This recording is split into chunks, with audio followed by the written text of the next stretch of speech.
Welcome back to the channel, and today I've got a Let's Meet the Parts video for you. I got this recently, sent to me by Super Hobby out of Poland. I recommend that shop very highly, and what I'm going to do is I'm going to open this box up and we're going to take a look. What this is kit number 35478, and it is a Raupenschlepper Ost RSO/01 early production. So what the Ost means is it's for the East. And I guess these were developed for use in Russia, where they had some real issues with transportation and stuff like that. So let's take a look at what we get. Here's the instruction sheet. So this one looks like you can have it with the usual Panzer Gray. And that's the cover. So this is from an unidentified unit, my favorite, from the Eastern Front, autumn 1942. And then you get all the sprue map here.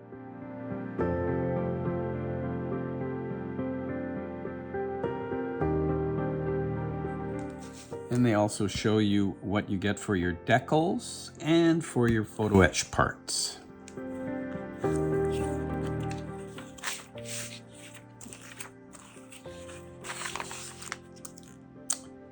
Here we have some parts for the engine. This is for the cab.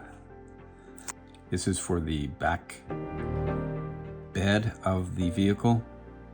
Here we have some sprocket wheels and suspension parts. We have link and length tracks.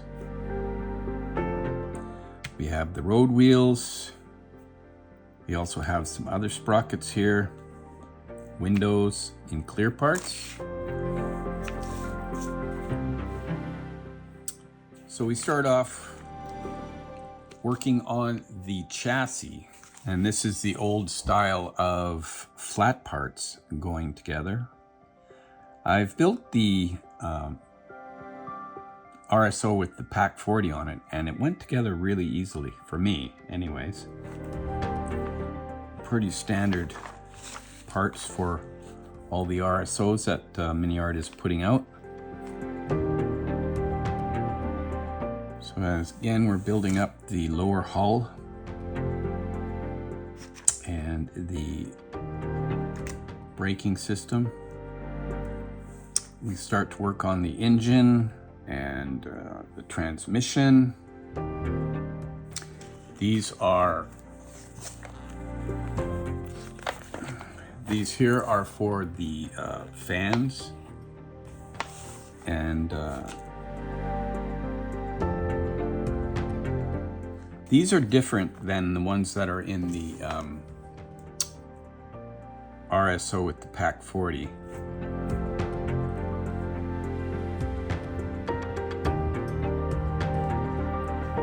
And some people have said that they've had some issues with the engine not fitting properly, and that may be the reason why. One of the main reasons I ordered this kit is to take a look at that complaint, whether it's an actual issue with the kit or perhaps with the fine and very precise tolerances in today's kits, especially MiniArt.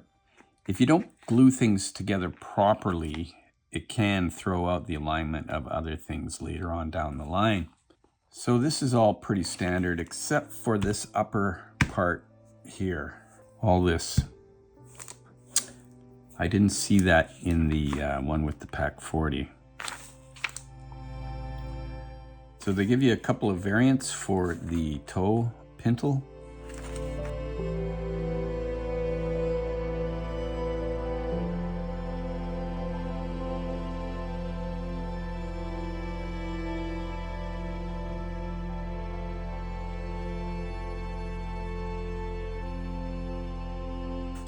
This is part of the suspension here.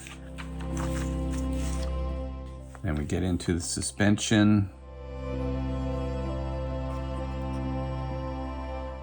So you have to make 2 of these here. Lay everything out.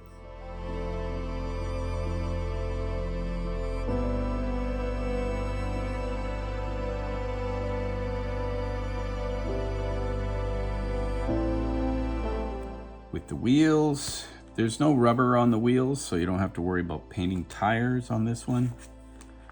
Here they show you the door, how to put that together.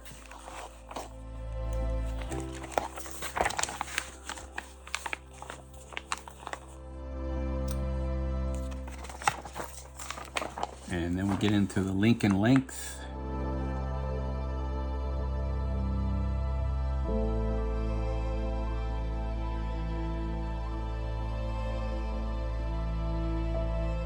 Part of this. Here we're getting inside the cab. This is the rear of the cab. This is the floor.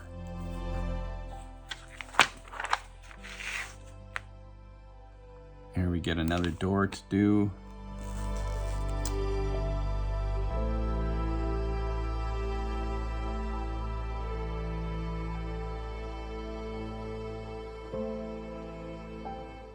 Here we're putting the cab and driver's seat and passenger seat in. Putting in the glass, we've got the dashboard. And then we put the front to the rest of it with the hood. Next we'll have to put the front of the cab and glue that to the floor. And we also have a roofing part here.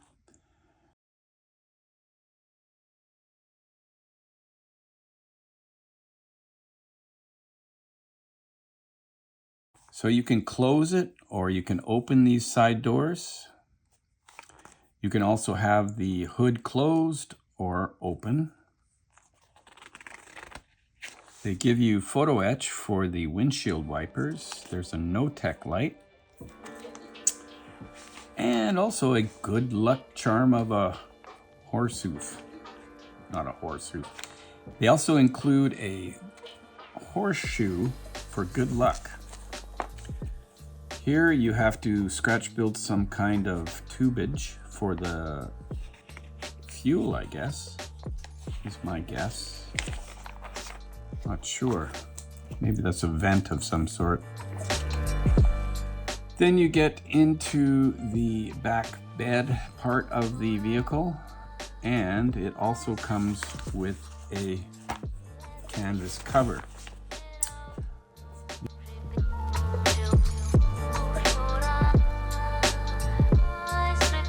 There's also a full color chart that's included, which mentions Vallejo, Mr. Color, AKRC, Mission Models, Ammo MiG, and Tamiya colors. Here's another profile you can do. This one is the 21st Luftwaffe Feld Division, Eastern Front, winter 1942 to 43. And it's got a bit of a scratchy kind of winter camo.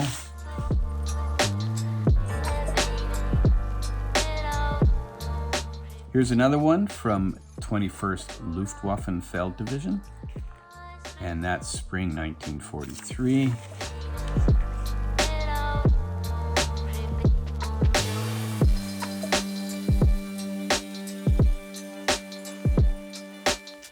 And then here's one in Dunkelgelb, which is unidentified Wehrmacht Towed Anti-Tank Gun Company. I might do that one. So, looking at the parts, they all come in a single bag as per usual, except for, of course, the clear parts. And here you can see you've got your photo etch and you've got your deco sheet there.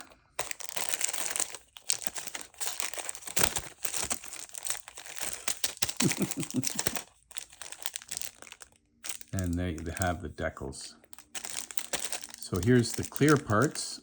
They look pretty clear and fairly thin.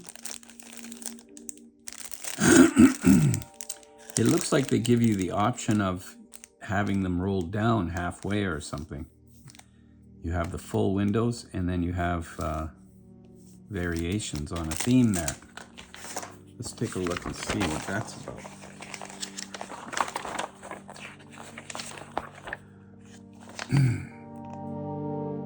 Yeah, they have closed window or open window. So that's kind of unique for a kit. You don't usually see that. All right, and then let's take a look at Sprue B. Sprue B has a lot of the chassis parts. This is the chassis floor.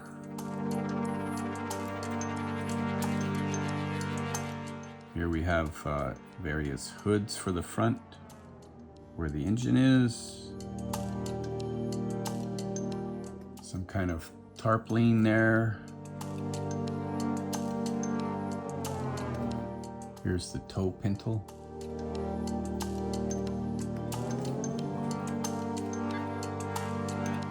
Here we have the jack parts. There's the toe pintle. There's a couple of different types. The gas pedal. There's a pickaxe. So those all look good. Here we have Sprue CD, the usual unusual numbering system that MiniArt has. They have a uppercase and then a lowercase. This tarp looks pretty nice. There you go, you can't go wrong there, front. All right, so we've got two of these sprues. Sprue K. So these are obviously, you got a couple of shovels, suspension parts here. You have parts for the engine. That's what these are. And you also have your sprocket parts, half and half. Here you have the fans, which have this extra thing that it wasn't on the previous one that I built. Here's the cylinders for the engine block.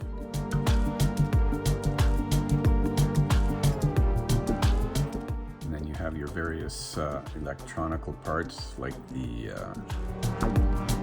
starter motor or coil, not sure. And here's the engine block. I think this is like parts for the air filter, firewall. No, actually that's part of the engine. That's the front of the engine. Here we have some exhaust pipes, a fan belt.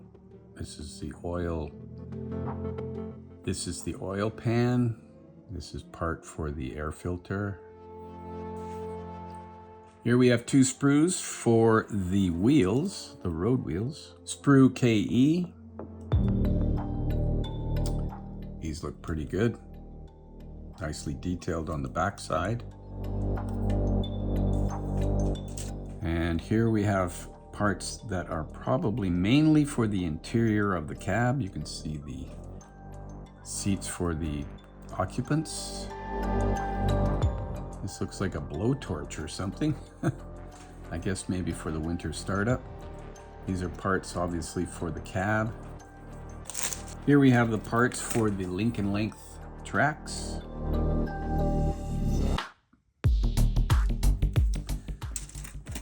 And here's some single pieces for that.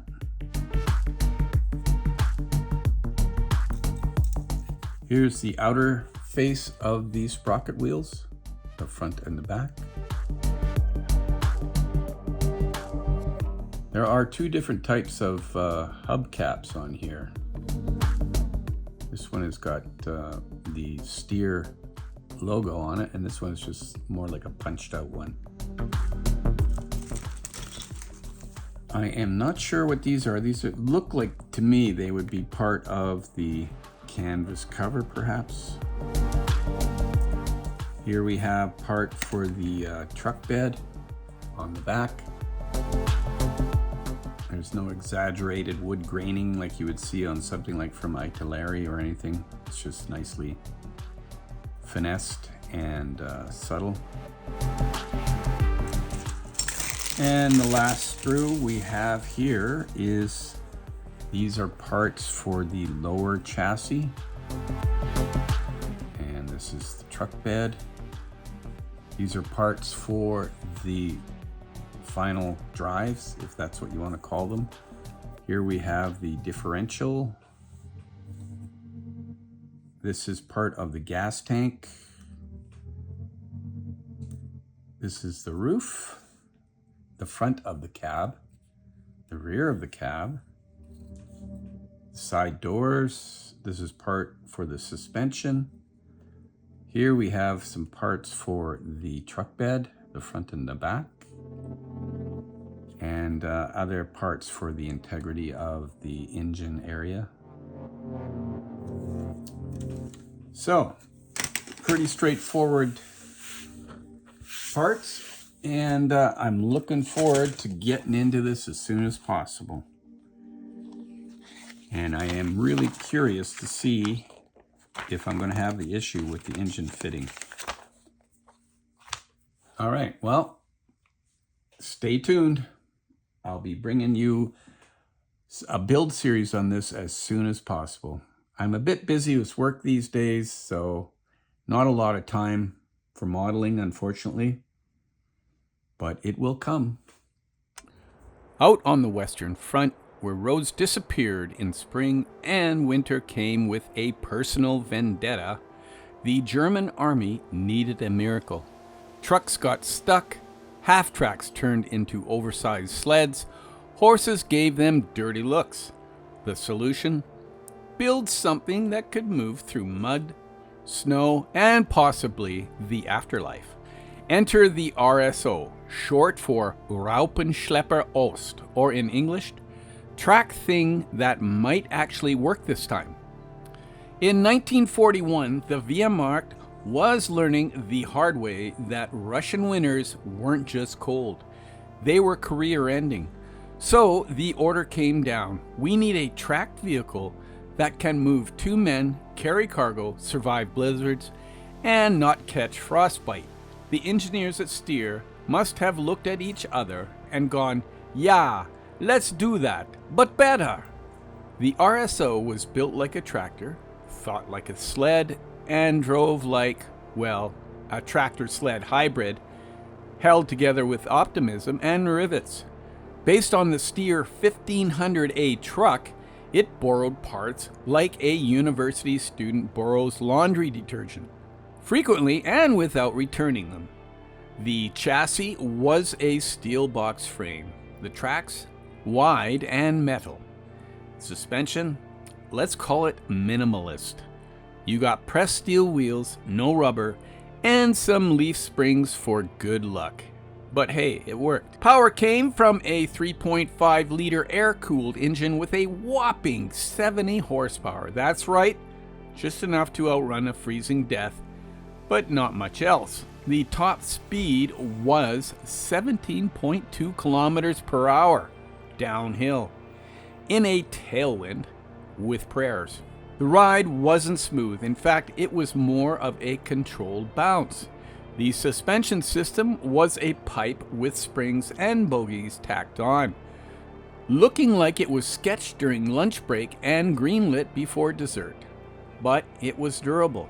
And that was the point. Build it cheap, build it fast, and keep it crawling towards Moscow. Inside a steel box, 2 men sat knee to knee in what engineers called a cab and what soldiers called a sauna in summer and a fridge in winter. You had a heater that sometimes worked, a hammock slung across the inside like a budget sleeper car, and just enough dashboard to remind you were still moving. Cargo space, 1.5 tons officially, 3 tons if no one was looking. The Germans even built a trailer just for the RSO, which tells you two things. One, it worked, and two, they desperately needed something that did. As the war dragged on, the RSO evolved. They introduced the diesel-powered RSO/03 with a KHD engine. Better fuel efficiency, better cold starts, same soul-crushing top speed. It was the Ford Pinto of track logistics. Basic, boxy, and inexplicably lovable. And it got around. You'd find RSOs towing 75mm packs, 105mm howitzers, even 15cm SIGs. Sometimes with a tarp, sometimes with camouflage, sometimes just mud-caked and groaning its way through the Ukraine like a tired old donkey in a steel sweater. Later versions ditched the rounded cab for a more angular one that looked like it was made in a shed behind a bakery. The canvas got flimsier, the paint jobs got lazier, but the RSO kept chugging. Even the cabin evolved. Newer RSOs had gear racks, small stoves, places to hang your soggy boots, and believe it or not, hammocks. Nothing says war is hell quite like sleeping diagonally over a running transmission while your buddy tries to find third gear. So, was the RSO fast? No. Comfortable? Not even close. But did it work? Oh yes. In a war full of over-engineered monsters, the RSO was proof that sometimes the ugly little mutt outlasts the prize-winning thoroughbred. No chrome, no glamour, just tracks, tin, and tenacity.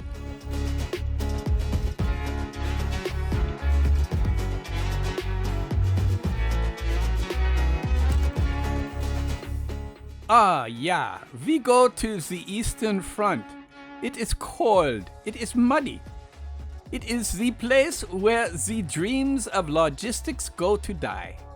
Trucks sink, half-tracks cry, horses stage union protest. Nein, more pulling the Pack 40. This is why we need the RSO. Raupenschlepper Ost, yeah? This means track thing for pulling things east, very slowly.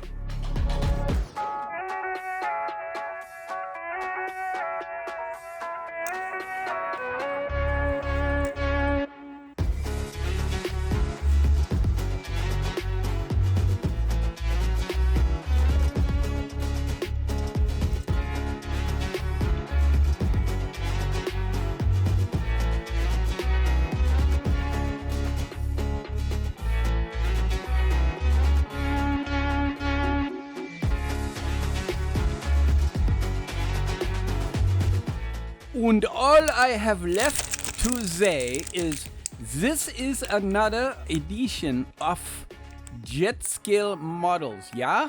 You all come back now, you hear? Jawohl!